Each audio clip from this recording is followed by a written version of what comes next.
¡Viva la amistad entre los pueblos soviéticos y el pueblo cubano! ¡Viva la Unión Soviética!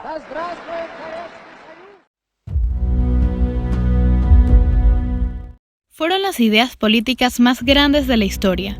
Una nueva fe para una era de incredulidad que proponían un mundo de armonía y abundancia, compartiendo la propiedad y distribuyéndola de forma equitativa.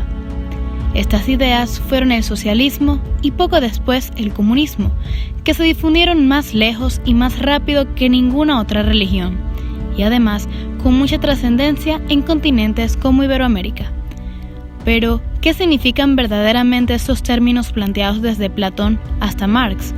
¿Cómo han surgido hoy en día esas doctrinas que lograron la caída de la Unión Soviética, pero victoria para gobiernos de América Latina?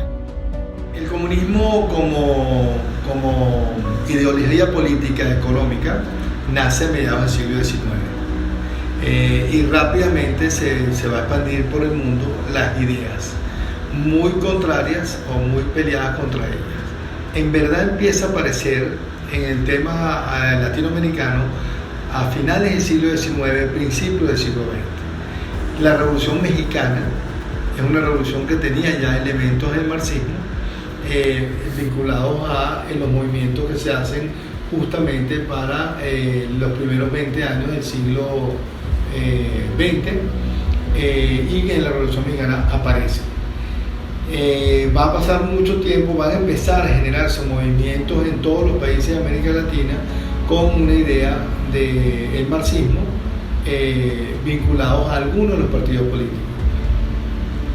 A partir de ese momento y producto de la Segunda Guerra Mundial, donde el mundo occidental se alía con la Unión Soviética para oponerse a Hitler, los partidos comunistas empiezan a tener un poquito más de legalidad en los países, justamente por el vínculo que hay con los aliados. Por ejemplo, en el caso venezolano, el Partido Comunista fue legalizado en el gobierno de Medina Angarita porque antes estaba prohibido. Y la consolidación del comunismo como tal, pues ya como fuerza política importante, es a partir de los años 50, sobre todo con el éxito de la Revolución Cubana, con el apoyo de los rusos, que se consolida en Cuba, y a partir de Cuba se hace una exportación del comunismo, sobre todo de la guerrilla marxista, en casi todos los países de América Latina. Cuba pues sufre un proceso de una dictadura de Fulgencio Batista y por supuesto esto nos trae como consecuencia que la clase obrera, la clase trabajadora, la clase explotada, ¿verdad? Y esto lo aprovecha alguien que se llama Fidel Castro, que no es ningún pobre, es una persona que tiene dinero, y aprovecha para meterle estas ideas que hacen ver que el socialismo es la panacea de la solución de todos los problemas, ¿verdad? Entonces empieza la Revolución Cubana, donde está involucrado los hermanos Castro, donde está involucrado pues el famoso Che Guevara, y a raíz de esto se empieza a transportar o traslocar estas ideas hacia Iberoamérica, ¿verdad? Entre los países como Nicaragua, El Salvador, Bolivia, ¿okay?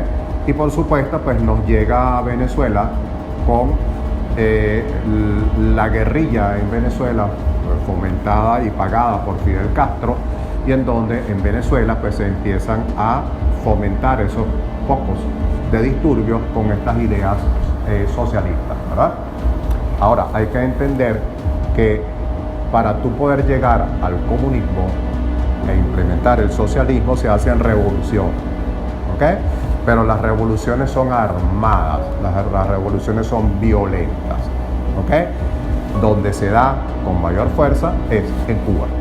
Después de la victoria de la Revolución Cubana y la Revolución Soviética, grupos de personas de naciones iberoamericanas quisieron seguir con los ideales planteados, creando partidos que tuvieron más fuerza en lugares donde lograron establecerse en sectores industriales o mineros pertenecientes a la clase obrera. El Partido Comunista tuvo su influencia en muchos de los países de América Latina, o lo va a ir teniendo. En muchos de los países de América Latina la reacción fue regímenes militares, o sea, vamos a decir el bando contrario, o el bando contrario extremo, ¿okay? Para acabar con el desorden social que se genera. La respuesta de esas sociedades en Chile, en Uruguay, en Perú, en Argentina y en Brasil fueron justamente movimientos militares que tomaron el poder en esos países. En el caso de Colombia y Venezuela fue distinto. En Venezuela el Partido Comunista va a tener una preponderancia en contra de la lucha del dictador Pérez Jiménez, pero no tiene mucho éxito y va a consolidarse con el apoyo de Cuba en los años 60 con la guerrilla de izquierda radical que se hace a partir de la instauración de la democracia en 1959. En el caso de Centroamérica hay una influencia cubana muy importante en todos los movimientos de liberación nacional, con la excepción de Costa Rica, que quedó realmente inmunizada del comunismo, pero no es el caso de Honduras, El Salvador y Guatemala, todos con movimientos guerrilleros. En el caso de México, el PRI, que es un partido que sale de la Revolución Mexicana en los años 20, que es el partido, el PRI significa Partido Revolucionario Institucional, va a gobernar México por 70 años, casi como una autocracia. Los mexicanos sabían que el candidato presidencial del PRI era el presidente. Digamos, hasta las elecciones estaban muy manejadas por el PRI, y el PRI es un partido de tendencia socialdemócrata, similar a como lo fue el Partido de Acción Democrática en Venezuela o el APRA en Perú, que eran partidos de socialdemócratas y tenían una influencia en estos países muy importante a partir de los 60. En el caso mexicano, desde la Revolución Mexicana hasta que en los 90 fueron derrotados por el PAN, el Partido de Acción Nacional. El PRI tuvo 70 años de hegemonía en el gobierno mexicano, partido de izquierda, pero no de izquierda radical, o sea, de la socialdemocracia. Casi todos van a tener lo que son las Fuerzas Armadas de Liberación Nacional, la FARC. Vas a tener los grupos nacionalistas, ¿okay? Y vas a tener estos grupos que se llaman socialistas, y en este caso, el caso Venezuela, vamos a tener lo que ellos llaman el socialismo del siglo XXI, ¿ah? A través de un partido político llamado el PSV, ¿okay? Liderado por el fallecido Hugo Chávez Frías, ¿okay? Todos formados en Cuba, todos formados bajo las ideas, ¿okay? de el socialismo y el comunismo que había fracasado en Rusia.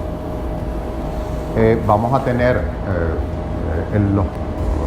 los partidos sandinistas, vamos a tener el Sendero Luminoso, vamos a tener una serie de grupos y sobre todo grupos violentos que van a tratar de imponer por la fuerza estas ideas en Iberoamérica. A medida que estas ideologías van creciendo, van evolucionando y adaptándose a los cambios de los países iberoamericanos y sus épocas.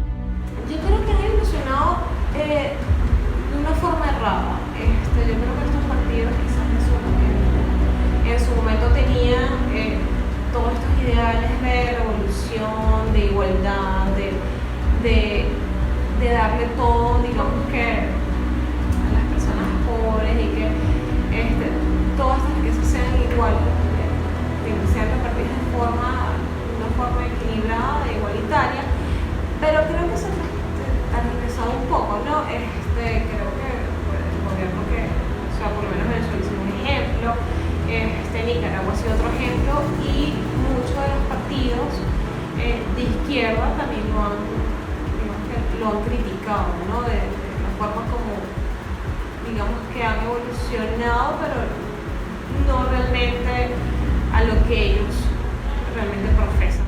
A medida que va pasando el tiempo, estas ideas socialistas o estos gobiernos socialistas, a juro tienen que evolucionar hacia el comunismo, ¿verdad?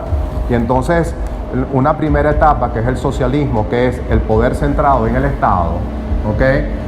A juro va a tener que evolucionar hacia el comunismo, que es cuando la etapa final en que se acaba el poder del Estado y entonces se dice que el poder lo tiene el proletariado, ¿verdad? No funciona, funciona a medias, ¿ok? Y esto que se ha dado en Iberoamérica, pues es una suerte de mezcla de autoritarismo, de una suerte de confiscación de la empresa, de los bienes de la empresa privada y, por supuesto, un control de los medios de comunicación, porque tú, para implementar este tipo de régimen, no permites la disidencia, es decir, tú no puedes permitir que alguien disienta de tu forma de pensar. Las naciones iberoamericanas han sido escenario de múltiples procesos sociales marxistas que las han sumergido en explotación o dictaduras antihumanistas. Estas ideologías se caracterizan en estas naciones por el subdesarrollo que se vive, debido a que son sistemas conscientemente ideados y ejecutados por élites y centros de poder que han buscado siempre defender e imponer sus propios intereses políticos, económicos, sociales y culturales a expensas del bienestar de la inmensa mayoría.